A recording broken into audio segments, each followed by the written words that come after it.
Hey everybody, my name is Kibi, and after moving back into the dorms, getting ready for school once more, I am back and ready to present to you Chapter 9 of my Fire Emblem 8 0% growth low turn count playthrough.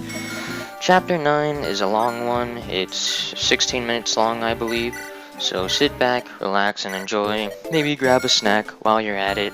I know I sure would. As for Chapter 9 itself, it's a siege map, which means that we need to get Ephraim to the throne. Why it's so long is because it's just a really sprawling and movement-intensive map. The throne is just very far away from the starting position, and there's no real way to shortcut the distance. We just need to move as far as we can every turn with our main units such as Seth. However, just because a map is long, does not necessarily mean that it's difficult. In fact, Seth carries most of the combat in this chapter by himself, like he's been doing for most of this playthrough. However, what Seth cannot do is get Ephraim to the throne in time, that time being 9 turns. A growth playthrough can complete this chapter in 8 turns, however, that implies that you have 3 8-move units. I will not have 3 8-move units for this map, and so I will be getting a 9-turn. Easy enough to understand. However, even if we don't have 3 8-move units, we still need at least 2 8-move units in order to get a 9-turn of this map.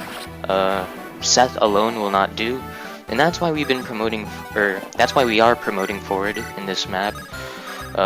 We cannot get him to level 10, not while we're going as fast as we are, so we're making sure to get him a bit few more kills at the beginning of this map, such as on that armor knight, and after killing an archer on turn 2, he will then be level 10 and we'll be ready to promote him. In general, our mounted units are especially important in this map. Of course, Seth is going to be doing most of the combat, but we need to transport a lot of our units throughout at least a good amount of the map.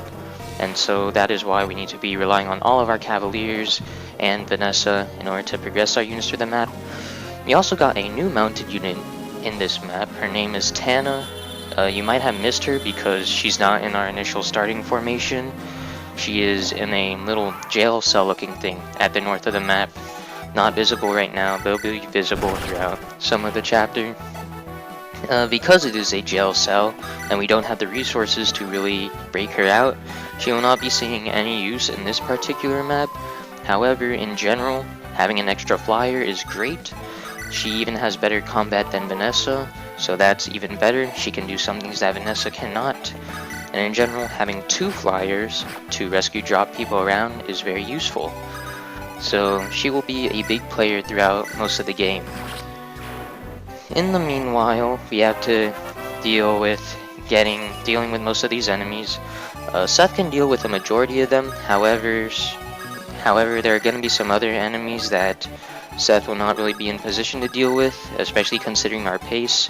Seth will not be that far above the rest of our units, and so we have to rely on other units, such as Ephraim, to kill some of these cavaliers.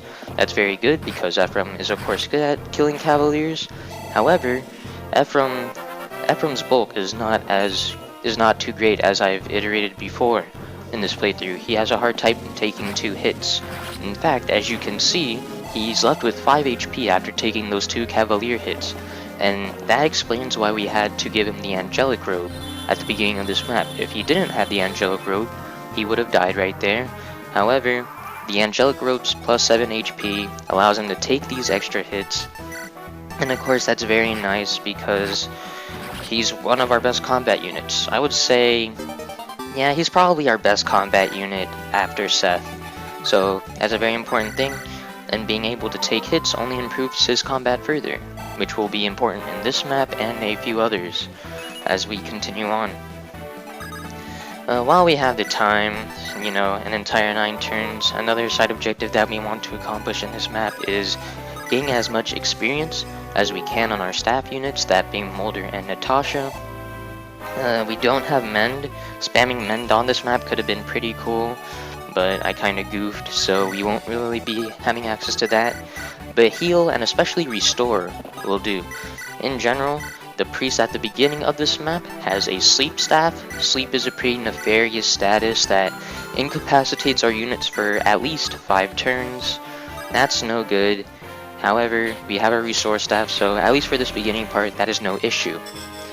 Meanwhile, as I said earlier, on turn 2, Forde got to level 10, and so we can promote him on turn 3. I cannot lie, these stats are not looking too great. I mean, only 2 of his stats, HP and defense, are even 2-digit. However, you know, movement is important, of course, in completing chapters quickly. I think he directly saves a turn in this map, and in general he's going to be very important. An important player for most of this mid-game chapter. Most of these mid-game chapters. This enemy phase is pretty stacked. We had some cavalier reinforcements appear earlier in the map, and only now are we encountering them. We make sure to hide most of our units behind Ephraim because he, in addition to Seth, are the only ones who can really one-round KO these cavaliers. Ephraim with his personal lance and Seth with kind of anything. Notice that Seth is just barely one-rounding these javelin soldiers with a javelin. Of course, he needs to wield a javelin in order to retaliate on enemy phase. And this enemy phase is the big reason why the energy ring must go on to Seth. Because if he didn't have the +2 strength, he would not be one-round KOing those cavaliers. And we need him to kill those cavaliers so that we can proceed with the map as usual. Next up, we have to deal with this door. This door is kind of annoying. The soldier left in front of the door is the one that has the door key, but we're not in position to really kill that soldier. In fact, he doesn't move from his position, so that's ever annoying. However, thankfully, the Chapter 3 door key comes in pretty clutch here. I've mentioned before that door keys, even if they are not viable, they weren't really a concern in this map. This map was almost an exception. Opening the door with Colm is kind of not possible, and we didn't have a door key, and if we didn't have the Chapter 3 door key, we wouldn't be able to open this door on this turn without killing the soldier. And that's problematic because you see that we spent all of our mounted turns rescue dropping Ephraim, among other things. So we wouldn't really be in position to kill that soldier on that turn. So having the extra door key came in helpful so that we could just open the door like that, not have to worry about killing this soldier and getting his door key. And thankfully, we now have another door key for our use, although I don't think we really need that door key too much. See here again that Ephraim gets reduced to 5 HP, another instance where the Angelic Robe comes in clutch. In general, this enemy phase is also kind of stacked. This hallway of death, as I call it, is a really difficult part of the map. There are just so many enemies that are pretty tough to deal with. The javelin armors, of course, mercenaries that are hard to double, among other things. Seth went into the room in order to deal with the mercenaries, weakening them for other units such as Vanessa to finish off. I think he even one-hit KO'd one of them with a silver lance. And we are able to kill the other armors with our armor slaying weapons, Armor Slayer on Joshua and the Regan Life on Ephraim. And the other difficult part of this hallway of death is that there's a recruitable enemy in it. And in order to recruit that enemy, we need to advance Franz forward a lot in this position, in this map. And that's kind of hard because Franz isn't a good combat unit, so we can't really expose him on enemy phase. However, we advanced him to where we needed him to be, and he managed to recruit the enemy unit. I guess we should talk about her. Her name is Amelia. She is not very good. She is a trainee, just like Ross was earlier in the game, which means that she's restricted to 4 move and has horrible stats overall. So that's no fun at all. And unlike Ross, she doesn't even have a cool exclusive class that would be useful. Maybe if she promoted to like Pegasus Knight or something, she would have had some niche. But instead she just promotes to either Cavalier or Knight and their various promotions from there. And those just aren't useful. You have a lot of Cavaliers, and Knights are pretty useless at this point in the game. Even in a Growths playthrough, she's not very good at all. Even if people say that she is. It should also be noted that in order to recruit Amelia, Franz had to enter the Hallway of Death. As you can see, not many of our units have entered the Hallway of Death, because as the name implies, the mages and various other units would be able to kind of obliterate most of our player units. It's not easy dealing with all those archers and mages. Not many of our units can really tank all of that. However, thanks to Vanessa's baiting away a longbow, Franz will be able to survive another enemy phase in the Hallway of Death to do something else, as we'll see soon enough. So I think around this time, yeah, we're gonna see it. We're gonna heal Ephraim, and then Ephraim's gonna heal again, and Franz is gonna rescue Ephraim, and then Forde is gonna take Ephraim.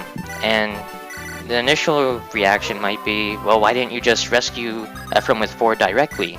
And the reason is because the take command allows you to both have a unit rescued and also use an item or attack with that unit. And that's very useful because it allows Forde to heal up with this elixir.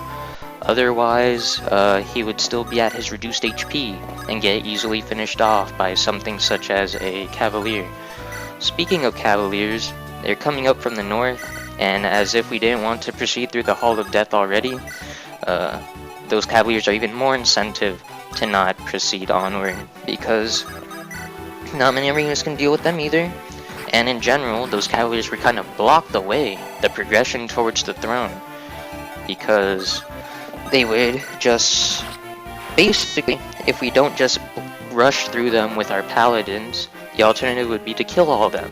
And that's not cool, that's not very useful at all, and it's difficult to do, not worth it. So we basically just have our paladins rush through before the cavaliers can block their way. Ephraim in tow, of course, and they're gonna be the only units that actually help Ephraim get to the seas. Also explains why we needed Forde again, because only a paladin can outpace the cavaliers. A cavalier really cannot, so being a paladin helps in that regard. There's another side objective that I haven't mentioned yet, that is getting Joshua as much EXP as we can. The hero crest, which is needed to promote Joshua, comes next chapter, and that's great and all, but Joshua isn't that close to promotion quite yet. However, we do have a lot of turns, and we do have a lot of enemies for Joshua to kill on this map. So we make sure to kill as many as we can, and it's enough to the point where he'll be ready for promotion when we need him to be. In general, there are some units that really didn't contribute at all, or at least it didn't look like they contributed at all in this map. Those units being guys like Colm, who doesn't even have a weapon in this map, and Garcia, who also doesn't really do anything. But those units just like block enemies from attacking vulnerable units such as Natasha or Moulder, because they need to get into position to heal, and that may be in the range of enemies. And they also help bait enemy attacks so that Joshua can finish off, and that's useful in and of itself. It should also be noted that this enemy phase, or this turn in general, is the reason why 3 mounted units, or 3 8-move units precisely, are needed to 8-turn this map, because look where the archer is above Seth. That is where you must drop, or rather, a mounted unit must be there in order to drop Ephraim to seize on turn 8, because this is turn 7, so you need to drop Ephraim on this turn in order for him to seize on turn 8. However, there's both a armor for the archer, and there's also the archer itself. You can't drop on that tile if the archer is on that tile, so you need to kill him as well. So you need 1 unit to kill the armor, another unit, a second unit to kill the archer, and the 3rd unit to drop Ephraim. So if we had, say, a promoted Vanessa in addition to this promoted Forde, perhaps we could 8-turn this map, but promoted Vanessa would really be horrible to deal with, and I'm actually pretty sure that having a promoted Vanessa would lose turns later on in the game, for reasons that I won't really say right here, maybe later. Anyways, we are finally in position to seize. We dropped Ephraim on this turn. Right now it's turn 8, so he'll be ready to seize on turn 9. But the weird thing now is that the boss, his name is Geb, and he's a warrior, and he's very defensively tough. Seth has a very hard time one round KOing them. So you may be asking, why didn't I place Seth in front of Geb so I can get some enemy phase hits on him and be able to kill him the next turn? The answer to that lies in that Geb drops one of his weapons. He has 2 weapons, an iron axe that he has equipped initially, and a killer axe. If we allow Geb to attack us on enemy phase, he will equip his killer axe and then drop his iron axe. And we really don't want that because we need the iron axe, or we don't need any iron axes, we need the killer axe in order to kill some later bosses in the game. I don't use it too often because again, kill weapons are kind of lame, but they are necessary for some boss kills. Especially this killer axe comes in useful. So we need the killer axe, and that necessitates us one round KOing Geb, only possible with a double killing edge crit. Pretty painful to see, but it's necessary in order to get this killer axe. And now, Ephraim is in position to seize on turn 9.